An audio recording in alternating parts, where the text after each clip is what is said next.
Non, la monnaie, quelque chose un peu d'étrange, on a sali déjà 7 jours, mais contrairement à Nicolas, vers 2 heures, nayoki bato bazobeta porte makasi mpenza nafungola. Alors na telle 2 heures banani bazolinga décliner identité te ngai kaka nafungola porte nalimenda kufungola porte bino boza banani ofungola porte soko fungoli te tokopompe kisi fungola porte. Alors là j'ai compris que donc baza bato malamu te nafungoli porte te mais forcer porte au moins pendant 30 minutes ya nafungola. Donc j'ai compris que eza na bato sikoyo na kati ya prison pour me faire de mal. Alors namonaki kaka bazobimisa bato na pavillon oyo nga nazali eza na pavillon 11 namoni bazobimisa bato mosusu natuni nga nazotikala awa balelino ozotikala mitokosala toya kozwa yo tokende kote tozokende baye kozwa ngai te. Alors na butu na vivre oyo nazovivre sikoyo. Donc elingi koloba ke na minute oyo na kati ya pavillon oza yo moko ubie na kati ya cellule oza yo moko mesana kozala na bato yango ebangisi yo mwa ndambo. Bon nayebi te soki bato baza boni batikali je ne sais pas, mais en tout cas nayebi te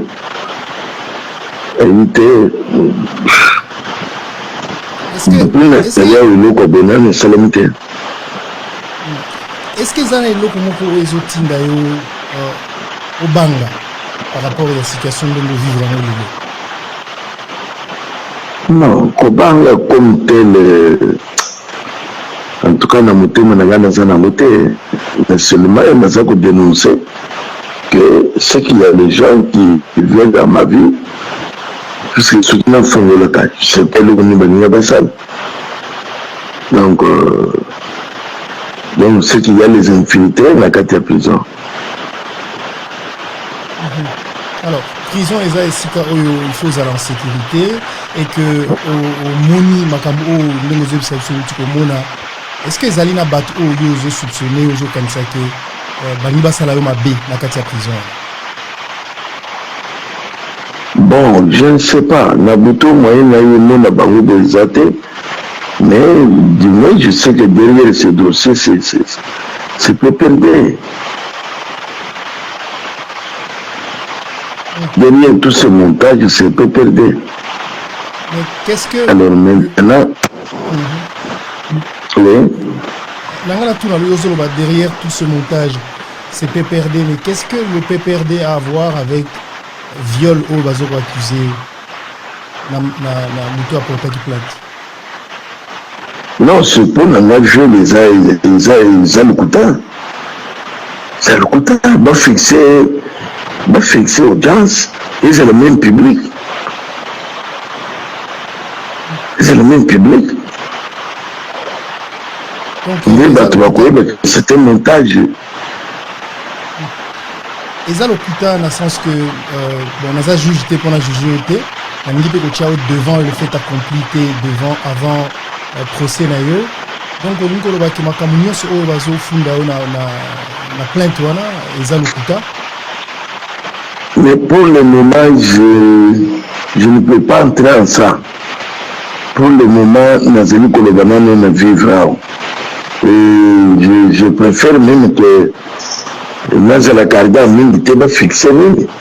C'est le juge. Le juge n'a pas apprécié. Vu les salamités. Ce n'est pas le fait que moi j'aime bien aller vite chez le juge.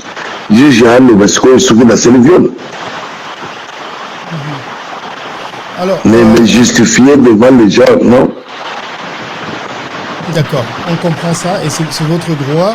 Mais entre-temps, la situation est-ce que Meki Benga va conduire à prison, Meki ko alerter Bango, Meki ko ça la signe, est-ce que bayebi que na minute oyo ozo craindre pour la sécurité na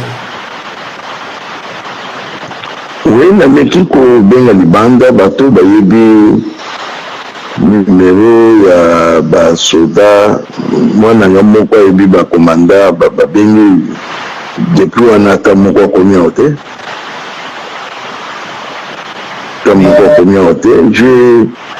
il y a quelqu'un qui m'a passé le numéro du directeur de la prison.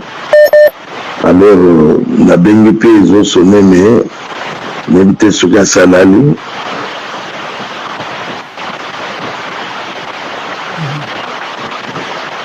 Alors, évêque, on espère vraiment que nous allons se sentir en insécurité, que vous allez bien, jusqu'à ce que Bayo Kayo pour la procès nayo.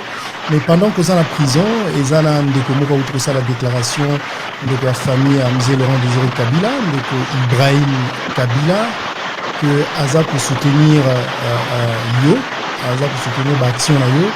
Vous avez comment par rapport à Yo?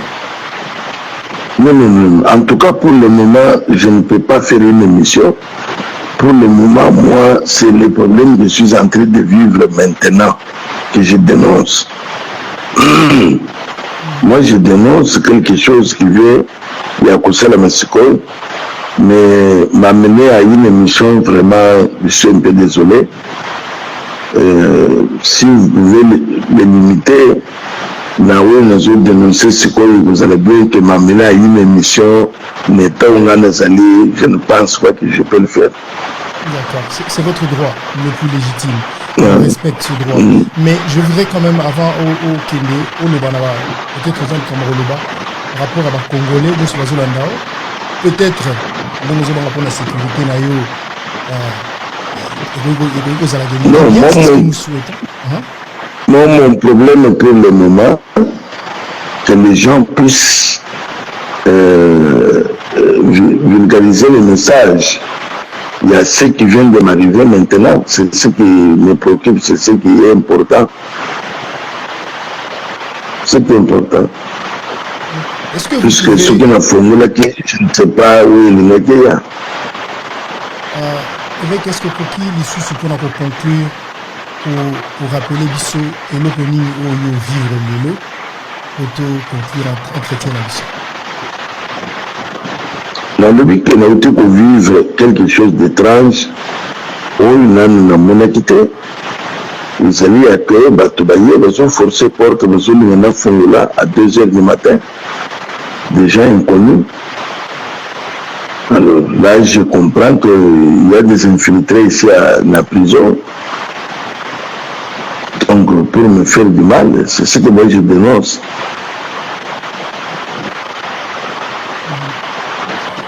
Ok, mais on espère avec que tout va bien se passer et que vous serez en protection.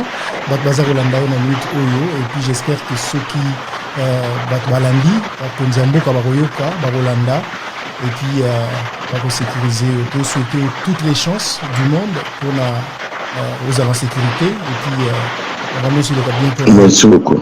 Ceux qui n'ont pas ça na préparé été na kange na makasi aki ko funda ngai na violer yé na moto a 8 mois si à 5 ans ou bien 10 ans aki ko violer yé na ngai tout na condamnation moko ouais ba loi les gens obi ba majeur on va ça qui na posa na yé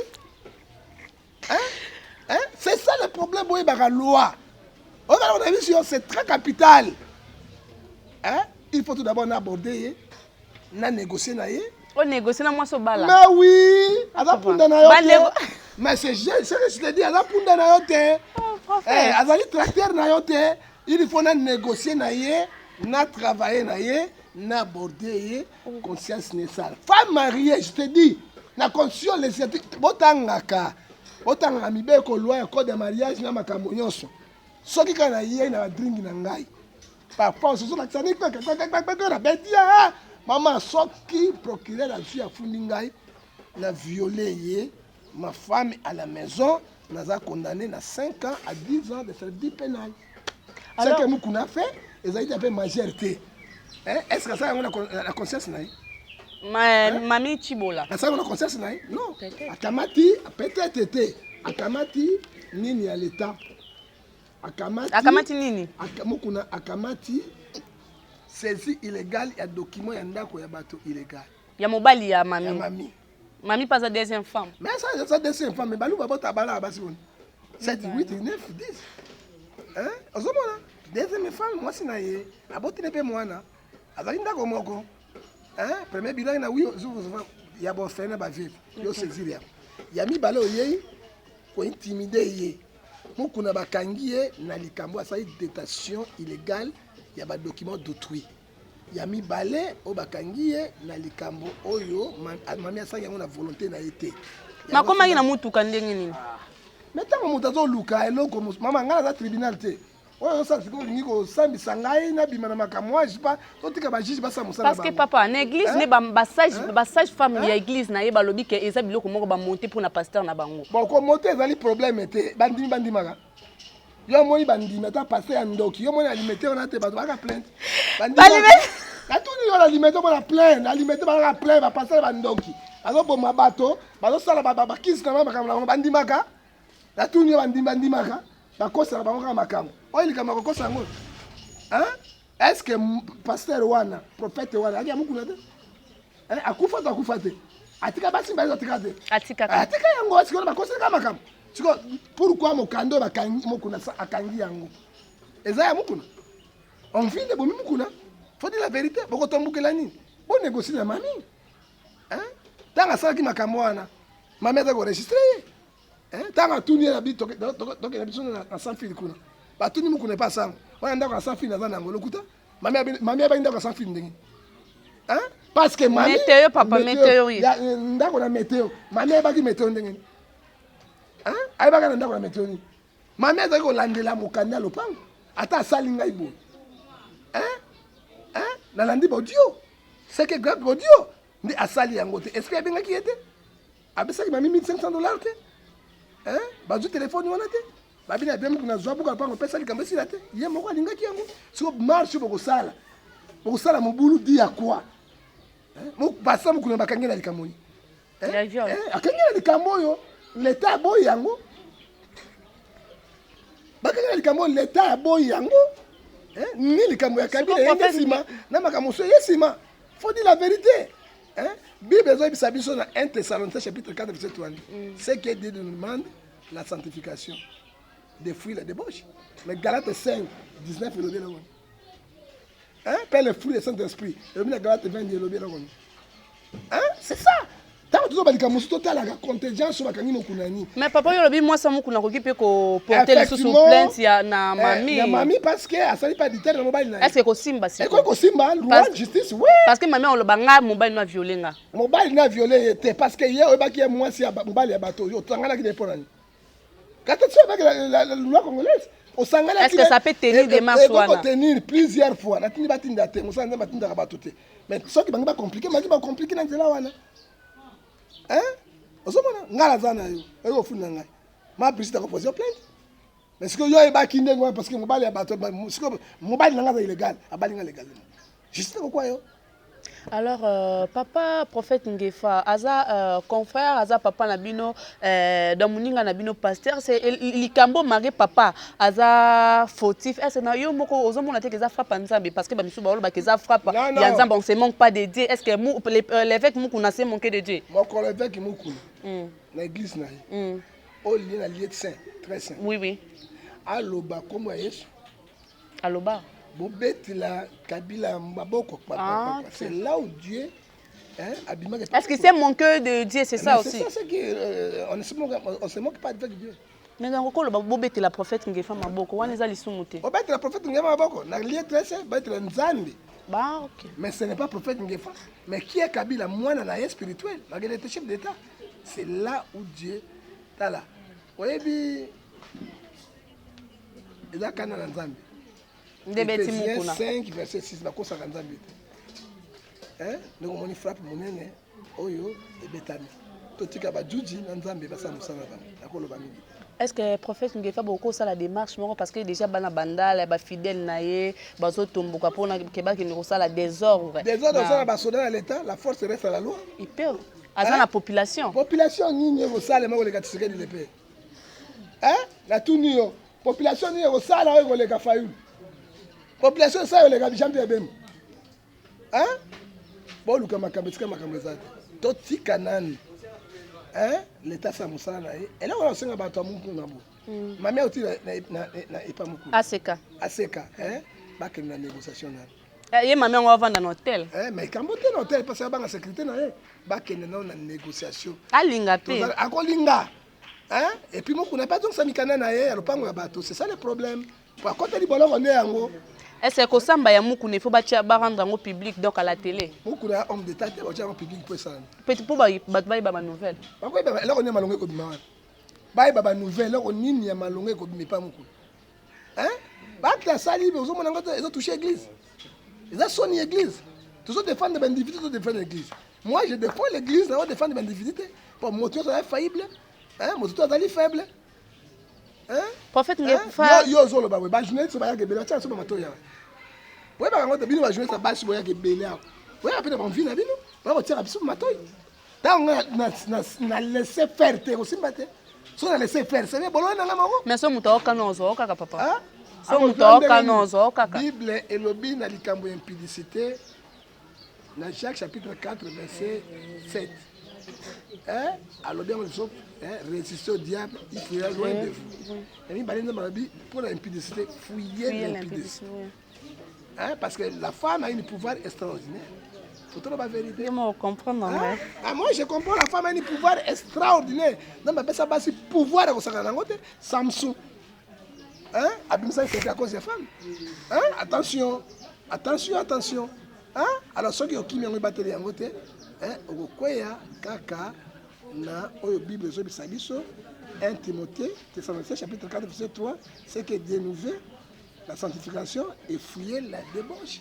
C'est qui est clair. Beaucoup la vana likambo wana. Hein? Bon ça la marche dit à quoi? Ceux qui bakama sur ba réunion banani makambo ba misa ngolobani. Ce que papa malgré ça li débauche ne ba mais malgré tout malgré ses faiblesses aza quand même moins ya nzambe. Est-ce que mami mukuna pour l'église ne ba lo banzamba ko beta mami mukuna. Mami mukuna mami Chibola pardon. Aza un inconvénient spirituellement vraiment. Et qu'on a un inconvénient parce que Proverbe 26 verset 2 le dit comme il rondait son vol. La malédiction ça cause un mis sans effet. On est en malédiction sans cause papa. Yo bimina mosala nzambo moni. Non, mais mosala nzambo akangela makasi. Est-ce qu'il y a mon mosala nzambo makasi? Akangela makasi. Ezali. C'est mosala nzambo akangela makasi. Hein? Et ça sans cause. Loba mami Chibola a quoi ça mosala nzambo. Yango tolobina Exode 20 verset 16. Tu ne porteras pas de faux témoignages avec ton prochain. Hein? Ce qu'on portait en haut, il a dit péché. Hein? Mais ce qui est porté en haut, ça n'a rien à voir. Hein? Hein? Et le Mamami Chibola, c'est Moukouna qui a cherché. Ce n'est pas Mamami Chibola. Alors, à ta bobio, à vos conséquences, tu vas en Nzambi. Nzambi a l'icolo, Nzambi a pinir moutou. On a dit, Nzambi a pinir moutou. Nzambi a tala moutou. Nzambi a capturé autant moutou, moi, il y a bien côté. Et ça, tout ce que le moutou, moi, il y a bien côté, maman. Hein? C'est Dieu, c'est Nzambi a levé à moutou. Père qui t'a moutou.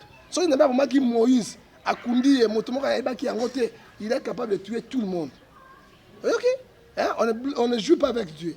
On ne se moque pas avec Dieu. Galate 6, 7 de l'obéissance, c'est que l'homme l'a semé, il moissonnera. Hein? Il y a Mamie Chibla aux malédictions. Qu'est-ce qu'il a fait? Qu'est-ce qu'elle a fait? Hein? Parce que je ma belle Zali Bozo Lobate. Malam est ma belle, malam. Non, pour le moment, évêque à vendre. Namakala. Hein? Avanda na makala. Ah, bon de Nzambe na ye. Na makala. Nzambe ali. Yo bimisebek, yo za l'état. Yo bimiseni ngazali, yo za procureur, yo za magistrat biso kangaki ye. Hein? Sentiment de cabinet ba congolais.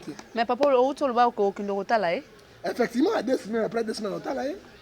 Attends ba président politique on se battre Nzambe. Est-ce que sort na ye ko bima na ye vraiment pourquoi ali passe mingi. Parce que ba bidongo mi so ba na dossier mukuna na sebele. Il faut église sambela pona ye.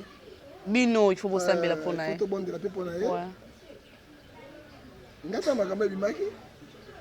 Yangena frapper ma casse Nzambe bisinga bi. Oh frapper nini? Alors dis attention, na yebi bango. OK. Hein? Un prophète à Kala. Hein? Aïe bango. La ninga? Aïe bango très bien. Donc on a aïe bango, mais nzambe pekisa ko beta te. Ala ouais nzambe. Au bangi prison. Hein? Ko banga prison te. La bangi prison mo kuna. Parce que elle on a dit ça yo. La Bible Apocalypse. Tes jeunesse nzambe défendra basa ina. Hein? Na ko kota na kati profond. Na makambo nzambe ke ya musala nzambe ke tika nzambe sa musala. Hein? Atuzomona na ko samsa mo kuna te. Na ko condamner mo kuna te. Je ne suis pas digne de condamner. Parce que Romain a fait ça. Hein? Alors, mais je peux condamner les effets. Ephésiens 5, verset 11. Hein, maman? Je vais te condamner. Moi, je ne suis pas juge. D'accord, juge mon tout est. Magistrat, moi,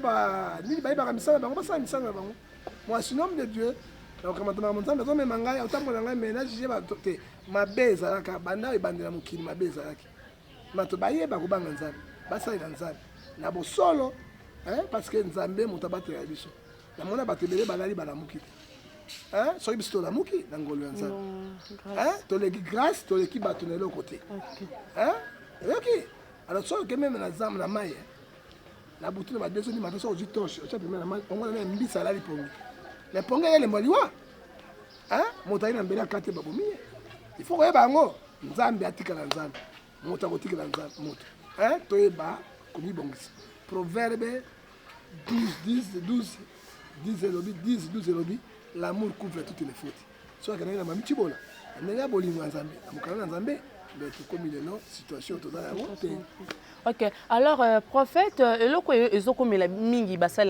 y avait pasteur Mukuna, il y avait le pasteur il y avait le pasteur Moïse Mbi, il y avait le pasteur Mike Kalambayi. Alors on s'est dit peut-être ça t'en avant dans Mbushima était beau. Parce que ils sont à Kakabalouba papa. Bon, avant dans la Mbushima était, ça doit être un tribalisme. Et quand on église, il n'y a pas Christ, il y a surtout corps moko. Ouais. Ils allaient m'dengue, Nzambe. Alors, makamona alaksa ba vrai na ba faux. Parce que Bible les Sabiso dans Malachie chapitre 3 verset 18, vous verrez la différence, c'est qui sert bien, c'est qui ne sert pas. Est-ce que so bangate ke lokwana e koko komela? Mais pourquoi bino ga komela pour parce que mo utolo ba ba joindre c'est comme ba yaka ba tia ko lite. Mais c'est leur bango, moi je suis pas là. Mon tozo komela pourquoi? Na zana ko keba na ko banga nzambe, na ko sala bozoba te, na ko sala ba biloko ya pamba wana te. Ouais, bien moto ça cause la moto makamo ndambe frapper na ville. Ndambe frapper ka moto ça cause la moto makamo. Le ba mukuna sala ngote. Ça mukuna sala ngote fait sur la salle ya ngote. Mais moi ça cause le makamo. A kozwa mbano na nzambe. Ata lelo te ata lobi te akozwa yango. Mais ça mukuna sala ki yango. Et comme la za moto. Je gère mes choses. Le problème. Na ko sanga na bugangi te na bonyama te loko tuba négocier ba solo la. Alors, pasteur Ngefa, merci. Nous avons passé de bons moments avec prophète. Alors, prophète, question nanga sous que mariage au FCC et ça là qui na IDPS. Alors, le lo bazo linga coalition et linga et longola Jean-Marc Kabunda na assemblée. Comment tu trouves ça? Est-ce que mariage au ekozala lissu? Non. Kabila na Tshisekedi bazalo robo. Moko. Quand on parle de FCC. Oui. On parle de Kabila. Oui. On parle de cash, on parle de Tshisekedi. Attends, jamais qui va l'ongler, parce que mon tour va tirer, ils ont des fêtes. Bon, vous avez tout le monde, il y a IDP, c'est ça le problème. Mais quand il y a cash, il y a AI, il y a AO, attention, parce que quand il y a cash, tu as un INC, tu as un AI, AO, AR. Ils ont la carte. C'est que les gens oublient. Et il y a cash. Alors, même si le moteur IDP, ça limite, il y a AI. AI appartient à Kabila. Bango baza majorité parlementaire sénatoriale. Donc loko moko oyo et ko changer wana exact parce que Kabila na Tshisekedi baza na bon terme. Est-ce que à travailler bien, c'est ça le problème? Est-ce que vous pas travailler? Est-ce que vous êtes bloqué mbuka na maboko? Loyo sur bango. Est-ce que travailler? Moko zo décoller. Tshisekedi il a à cause de la président, il peut avoir les bonnes initiatives. Mais autorité budgétaire na mboka, ils ont parlé. Parlement il y a Kabila. Bloc Kadena. Okay. Ben voilà, prophète Ngefa, nous sommes déjà à la fin de cette émission. Merci à tous les abonnés et les non-abonnés. Merci à mon chef Mike Lokamba. Merci à Charlie Lokamba, petit Mike Lokamba. Alors, Mike Lokamba, il y a un disciple. atindi discipline naye. Il y a pas de discipline, Michael Okambatine, il y a mon hasard. C'est bon. Ngana na sema be papa. Ça il m'a bêté, mais kasi ngane mna bengi. Mais yo bengi, yo mo ya kite pona. Oh, et bon il fallait mta benga. Mais il fa benga. Ngane mna zena pour ça papa. Ah mais c'est bon, il y a pas la poste ngata utiliser bino. Bino peut pas espion. C'est ça. Il y a ma bête et malam. Il y a malam. Espion ma bête mais malam. OK, là c'est Feli papa mot de fin numéro ya contact pour na batunyo so ba ko landa bisan senet. Na confiné. OK. Mot de la fin na ngai. To fungola miso. Tolamuka. Tolamuka. Savons le Congo. Soit de ça le Congo et Gokende. Et Okende wa. Est-ce que yo zo ba lelo na Goma 7 km na Goma. Deux pelotons ya ba militaires rwandais, 7000 militaires rwandais bien armés. Na ba char bazana ba on faisait Beni Butembo Goma Kiveke. Est-ce que oyebi les options armées burundais na walikali bakote? Ndena zo biso lelo oyo. Est-ce que oyebi kuna na Tanganyika 3 et comme il y a 3 localités là biso drapeau Zambie zo pepe ba botoliam. Oyebi na mboka na biso le dollar comme na 19000. Oui, wana na. Comment les gens vont vivre? Ils ont 14 mois de se préparer. Les lois banni motion de destitution, il y a jamais Kaboul. Hein? Au début, conséquence n'est pas ça. Hein? Mboka za likola clic. To bon la pas mboka. Hein? Pourquoi pas ça va tomber? Tant mboka za la clic. C'est que na moni 2021 oza la crise makasi koleka. 2020 tout aussi si angote maroma be koleka. 2021 musika pour elle. Hein? Besoin la position de mboka zo kenete. Hein? Moi je dis la vérité. Alors il y a un mbote na pesa moto mbote te. Na tota papi na kaiso lokolo olingo bwaka. Na bwaka mutu te na bwaka nzambe. Mais papa na ndenge moko tala makambo ngo confinement penza malade za. Bona malade ki bozala. Pona moi ba détergent. Détergent mais pour le battre pour le déconfiner te. Oh mbaba. Malade zali mal que bazo semisa te. Hein? Malade mais na poto mais en Afrique. Exacté. En Afrique ezali tozali na 1,8% au bazate. C'est qu'il faut tout mériter tout ça vaccin. Vaccin aux gens vaccin na poto bazu yango te aux vaccin andenge. Biso to ba maele. Hein? Bino maele ani. O yo sali vaccin. Hein? Qui si même au Jérôme asali yango o met sa zone di mango te même médecine africaine zone di mango te. Mais chloroquine bandimi en. Chloroquine bandimi pe yango te parce que c'est effet secondaire. OK. Hein? Effet secondaire. Moto nga so meni chloroquine au moins nga ndenge mi secondaire mais partout na zoto. Hein? Et puis chloroquine est la molécule ya kala. OK. Donc, pas de vaccin. OK. Alors, papa, numéro et contact après tout Kabouana Bisson. 0249 43 89 610 49 41 00243 81 857 26 78 00243 99 99 42 937. Parce qu'à Mbote, Jésus-Christ, l'homme de Galilée, le secours. Mais voilà, donc ça va bien que vous papa m'a envoyé mon compte. OK. Bon, deuxième fois, on a secrétaire. Mais oui, parce que dans la émission, le téléphone m'a vraiment piégé parce que Batangoto Bobo bazay belé.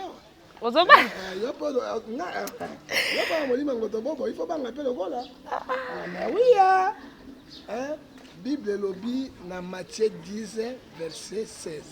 Je vous envoie les brebis au milieu de nous. Soyez prudents comme les serpents, oui. Donc il faut être prudent comme un serpent. Un serpent. OK. C'est ça. Alors, papa, un mot pour le site Nabiso africain. Et que nous liboso, mais pas mon labino, vous avez courage dans mon sala. OK. Parce que la Bible est Sabiso, la Josué chapitre 1, verset 8, que cet livre de la loi ne se pas de ta bouche, médite nuit et jour. Oui. Lève-toi, prends courage. OK. Nous avons les plus courageux, nous sommes courageuse, les ambassadeurs. OK, merci papa de vouloir passer de bons moments avec nous. Merci beaucoup que nous d'être venus. OK, merci papa. Et merci à Charles Lokamba. Et merci à Charlie. Richard Lokamba. Ah, Richard. Bon, bah fêta d'ailleurs le 27 c'est le jour de son anniversaire, on va fêter Marie confinement. Alors merci à tous les abonnés, les non abonnés. Alors pour s'abonner c'est gratuitement d'ailleurs à notre site Africa Elengi. Alors ce tinga ya binorit pour la jolie. Alors quant à moi je vous fixe rendez-vous au prochain numéro de cette émission. Portez-vous bien, bye bye. Hein?